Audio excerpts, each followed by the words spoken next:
Making me cry before I gotta speak. Rude. All right. I love you, Sally. All right. I'm gonna do this in 15 minutes, y'all. All right. Hello, everybody. All right. So yes, I love Jesus.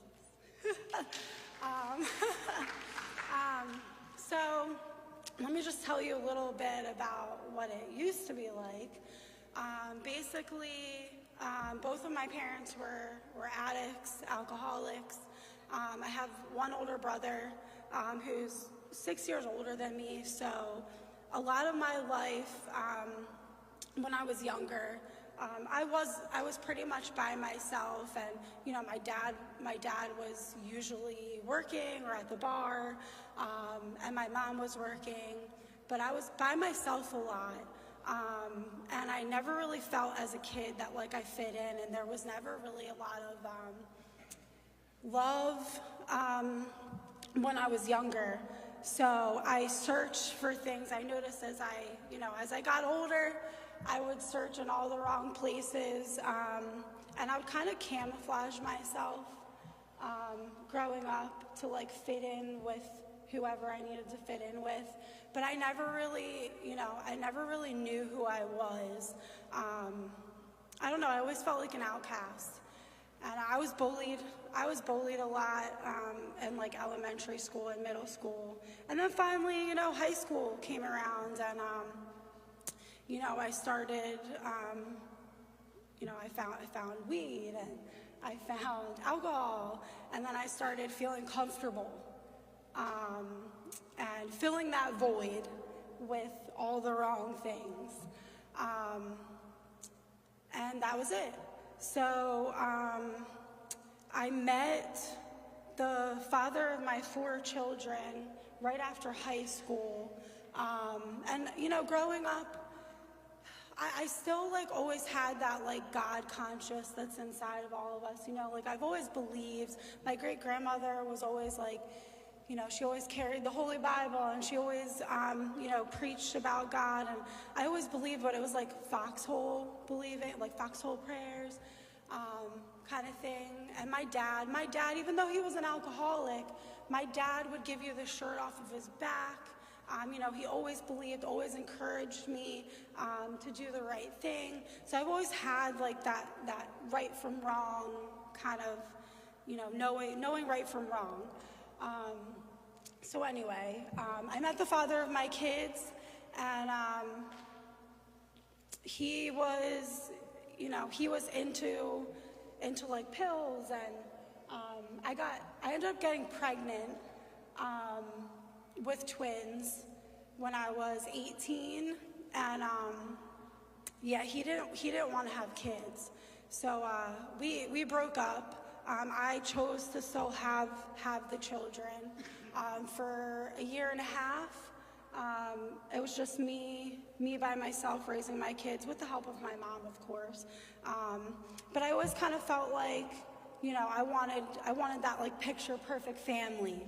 And so when my boys were almost 2, he came back into the picture, and in order to have that picture perfect family and again try to fill that void, I started doing pills.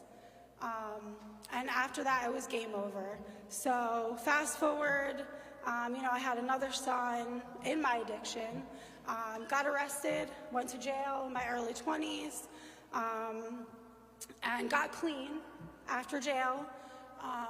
Went to NA, started doing the NA program, found God, got a sponsor, but then I allowed him to convince me to stop doing the things that were working for me. You don't need those people, you have me.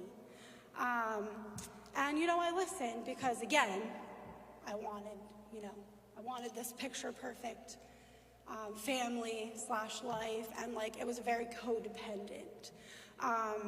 So I stopped doing the pills, but I thought, well, alcohol is not my problem. So we would drink, fast forward a couple years, a little cocaine on the weekends, whatever, filled in with whatever I needed to fill that void with. Eventually, that relationship became abusive. It was already emotionally abusive, but then the physical abuse came. And then I have spinal stenosis, so I decided it was a good idea 8 years after I stopped doing pills to go see a pain management specialist and get prescribed pain medication. And I'm pretty sure it didn't say to snort them on my prescription, but that's what I did. And, it didn't start off, it was just fun. It was just for fun. I was good. It wasn't a problem until it became a problem. And then eventually, I started, I was obviously pill sharing with him, and I was using with my mom and him, and, I was in the midst of the abuse, and, obviously I was not happy with myself. I did not love myself, and I didn't, I was filling that void with all the wrong things. So I wasn't happy. I started working 2 jobs with 4 kids, 7 days a week, not wanting to be home because I was unhappy with my relationship. I was unhappy with myself. I felt like, I always wanted more for my life, but I didn't feel like I deserved it. I felt worthless, and, that's what I was told, right? I wasn't allowed to have friends. I wasn't allowed to go out. I was completely isolated. So I threw myself into the pills and, the drugs and work. But eventually, you become so mentally, spiritually, emotionally broken. And that's where my what happened comes into play. Because eventually I was so broken down that I wanted it to end. I always felt like there was something calling me, even though I really felt like that's what I deserved. Something was telling me, there is more for you. So on February 1st of 2025, I made the phone call. I picked up the phone call, to whatever rehab I could find. And I ended up hanging up the phone because the father of my kids was mad that I was calling rehab. But they ended up calling me back. And I actually convinced him to drive me there. And I just went with pajamas, a pillow, and that I thought I was going to get into a rehab with a pillow and a laptop. Clearly, I had no idea, but that's how desperate I was. I just wanted out. And for the first time, I didn't care what he said, and I wasn't thinking about anything else. But I just wanted out of this situation. So when I got to the rehab, there was actually a van from the rehab at my house when I got there. So no matter what, God was making sure that I got there that day. And the scripture that I think about when I think about all of that is 1 Peter 5:10. And after you have suffered a little while, the God of all grace, who has called you to his eternal glory in Christ, will himself restore, confirm, strengthen, and establish you. Once I got to rehab, I just came alive. I used pills for 8 years, and I didn't go through any withdrawal when I was there, which is crazy, right? But there's only one explanation for that. God can, and he did. Just being around people, made me come alive, and I was free. I wasn't isolated, and I was just finally happy, and hearing people talk about what didn't work for them, and being open-minded and willing and listening to the people there saying that you have to get that venom out because that's what keeps us sick terrified me. So I didn't want to tell anyone that I had been arrested or gone to jail because morally I don't want to tell anyone that. But I just did it. It was so uncomfortable, but I did it. And you know what? It was freeing. And that's like where it started in rehab. Like anything, if there's any advice I can give anyone, if something makes you uncomfortable, listen to that feeling, because that is your spirit. And like, I just think that's so true. And you know, the enemy is going to constantly put the lies in your head, like, don't do it, don't do it, do it. So yeah, just being open-minded and willing. Like that started for me in rehab. I started praying in rehab. I didn't know what I was doing, but I just started praying. And like Sally said, you know, got on my knees every single day. And, you know, it just started with little prayers here and there, but I saw miracles happening even then. And I made the hard decision. You know, after 27 days, I went to a completely different state, away from, you know, every bad situation in my life, away from my children, which was really hard to do. But I went to a recovery house and met some really amazing people. And I thank God for that every day. And I just took suggestions and listened and surrendered, completely surrendered. And my sponsor, and I'll forget, I got a sponsor the first meeting I went to, I got a sponsor. And I just wanted to get right into the step work because I wanted freedom. And I said to her, like, I don't have my kids, I don't have money, I don't have a car. And she said to me, like, that you don't have any distractions. And I was kind of offended that she was calling my kids distractions. But like, it's so true, because like for the first time in my life, like I am a people pleaser, and I just put myself first for once in my life. And I am so grateful that I did that, because I built my relationship with God in the process. And I've just, you know, to this day, I still don't have my children. You know, their father filed for custody as soon as I left, because I didn't have a leg to stand on, and he knew that. But you know what, like, I trust God, and I have faith in what I cannot see, and I know that if I keep doing the right thing, that he will restore those relationships. And yeah, just hearing God begins with a heart willing to receive his correction. Matthew 11:15, he who has ears to hear, let him hear.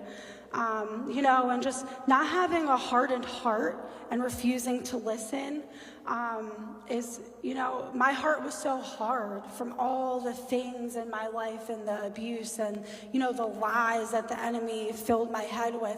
But I've learned in the last 14 months that the closer I get to God, the harder that enemy's voice in my head will work. And, you know, just persevering through all of that. Like my dad passed away, my grandma passed away, things in the last year and a half almost that I never would have been able to get through. And again, like Sally said, getting on my knees every morning, like that is something that I won't not do. Because it's what works for me, and it's what's gotten me this far. And I don't have everything that I want now, but I have everything I need, because I know that God will provide, like he always has. And every time I felt like, you know, I wasn't going to get through something, God got me through it. I focus on him and not on the storm, and it always works out as it should, slowly sometimes, not like we want. You know, right now, anything that I've had that I wanted right now, that I got right when I wanted it, never worked out for me. And it's not always easy to trust God, you know, with certain things, especially my children. But he has never let me down before, even like carrying me through everything that he carried me through in my addiction. Like, I truly believe that, like, whether we believe it or not, even the bad things in our life happen to get us right where we are now. The people that we meet, you know, the encounters that we have, they're all part of his plan for our lives. You know, even the stuff that we don't like ultimately we can look back and say, like, wow, thank you, God. You know, I thank God every day for helping me grow through all of it, and I'm grateful. you know, I'm grateful for all the things I went through, because today I can be grateful for what I do have. You know, today I am blessed because I'm a more patient mother. You know, I have an amazing relationship today that I never thought I deserved, and it's really nice. It's a God-centered relationship, and you know, I'm grateful. I'm grateful for him. You know, and it's just so important to remember that no matter what situation you are in, you know, as long as you pray to God and sincerely pray to God, he will get you through it. If I can have this second chance at my life, like, I have no doubt that God can get you through whatever you're going through, you know, and he has removed that desire. Like, I don't have any desire to use or go back to that, because, like I said, even though I don't have everything that I want right now, I know I have everything I need, and I trust God always. So I just want to close with this. Not only that, but we rejoice in our sufferings, knowing that suffering produces endurance, and endurance produces character, and character produces hope, and hope does not put us to shame. Romans 5:3-5. And I like that verse because for the first time in my life, I don't dread the future. I have hope for the future. Hope to be the mother I was always meant to be.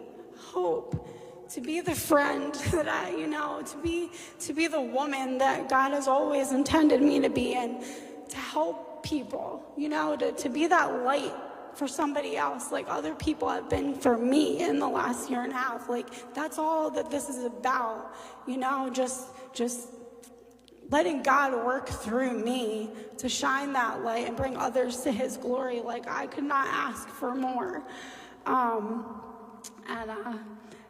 Blessed is the man who remains steadfast under trial, for when he has stood the test, he will receive the crown of life. Consider it pure joy, my brothers and sisters, whenever you face trials of many kinds, because you know that the testing of your faith produces perseverance. If you want something you've never had, you've got to do something that you've never done. We were made by God, like God, for God. The God of love has not come to shame you, he's come to shape you. Faith and doubt are often roommates. What matters is which one you allow to lead. Just like faith, fear is invisible. We can't see either of them, but we believe our fears over faith. Why? Stop trying to convince people to believe in you and let them see the results for themselves. When we stop trying to prove ourselves, we start improving ourselves. And I just want to say, John chapter 5 is, the paralyzed man. I'm 38 years old. And last year when I got clean, I was about to turn 38. And in that story, Jesus asked that man if he wanted to be healed. And, instead of me saying, I have no one to help me, like that man, like I always said, what was me? I listened when Jesus told me to get up and walk. And I'm forever grateful for that.